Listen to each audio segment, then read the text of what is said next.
It's amazing to hear, your different experiences. And I know throughout this panel, you're going to be bringing your own perspectives. So we have banking, we have health, we have academia, consulting, sustainability. So really, really unique perspectives. So I know the topic here is about risk, but rather get into the sad part first. Let's talk about the fun stuff around opportunities. I know we're seeing a lot of opportunities with AI, and I actually wanted to hear from the panelists on what they're seeing with some of the opportunities and the value creation. Okay, since I work in the health industry and the drug discovery industry, it's kind of obvious what I will be talking about. So I think one of the great opportunities that we are seeing in our company is that now, after the sustained wave of hype, where everybody just believed AI will solve everything, we'll have drugs within a week or something like that. And now the real proof points are emerging of what it can actually do, how it can help the industry, how it can impact enterprise businesses. And it's not 100 times faster. It's maybe around 50% cheaper and things like that. So now we can actually measure this and figure out how drug discovery in particular, and also the diagnosis of diseases, can be accelerated. And it's simply like one of the other waves of automation that happened before. It makes things better, but one has to be really careful with the hyped expectations that were emerged in the last 5 years. So from opportunities perspective, I guess I'll tell you guys 3 things. First, GPT especially is like a co-pilot for us. So think about it as your fellow human being to start off with, which is very intelligent. If you can give it any information and you want it to analyze that information, make a new product out of it, do something innovative with it, it will.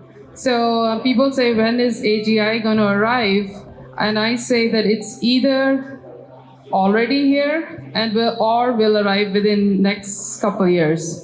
So that's one. For it to be our co-pilot in everything that we do, that's the number one in opportunity. Number 2 is start thinking about GPT along with the other technologies, including the progress in robotics. If you take Boston Robotics plus Hanson Robotics, Sophia, plus some of the other technologies, you've got a completely different world than where we are sitting. They say with future, if you want to identify what's going to be happening in the future, know that future is already here. It's just unevenly distributed.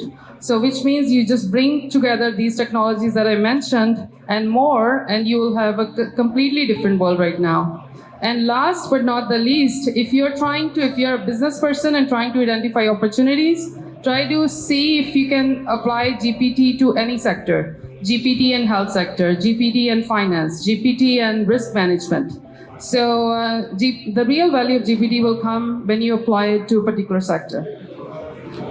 Yeah, thanks, Jodie.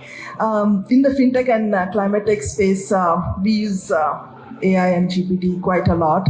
2 of the common examples that I've used within my startup example is the financial inclusion. So how can we empower and improve and expand financial inclusion primarily for women and marginalized communities? We know there are data issues, but then it could also be an advantage to identify those and rectify those sooner.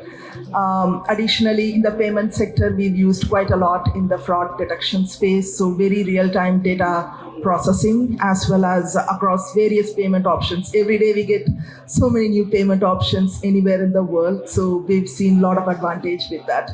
Within climate, there are 2 areas where we have used it extensively. One is, like Jodie mentioned, risk management.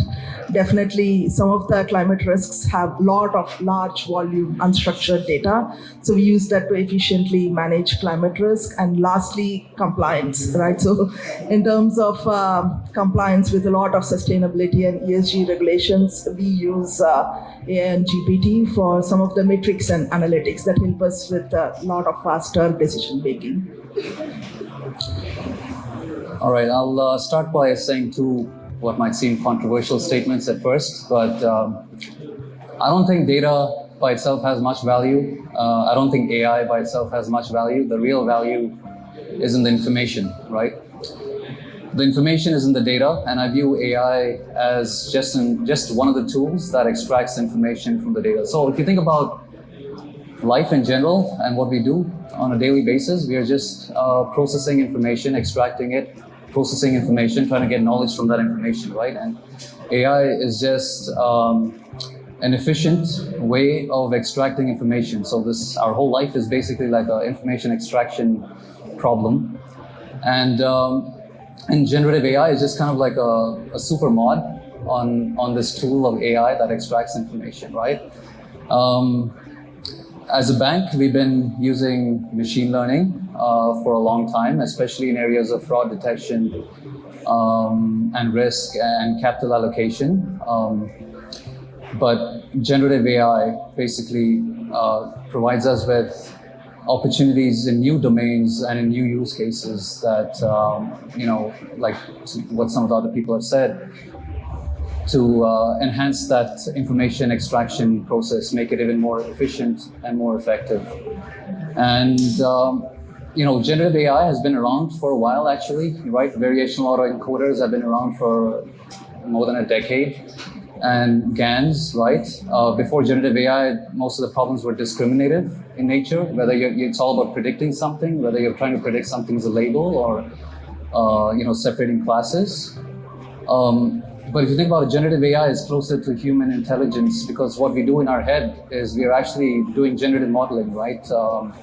I'm not just looking at a cup and saying, hey, is that a cup or not? I'm actually looking at a cup and visualizing it in my head, and then I can easily relate it to other cups, right?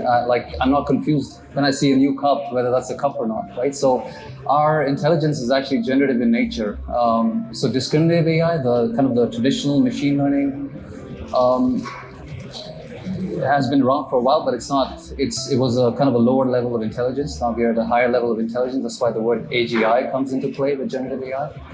I'll just stop there and leave it at that. Can I just say, I like what you just said about that these technologies have been around for so long, because one of the things I noticed was that GPT itself wasn't maybe the big, or like the large language model wasn't really the big thing that happened. It was more like the productization of these tools. So basically putting it into an interface that can be used by anyone.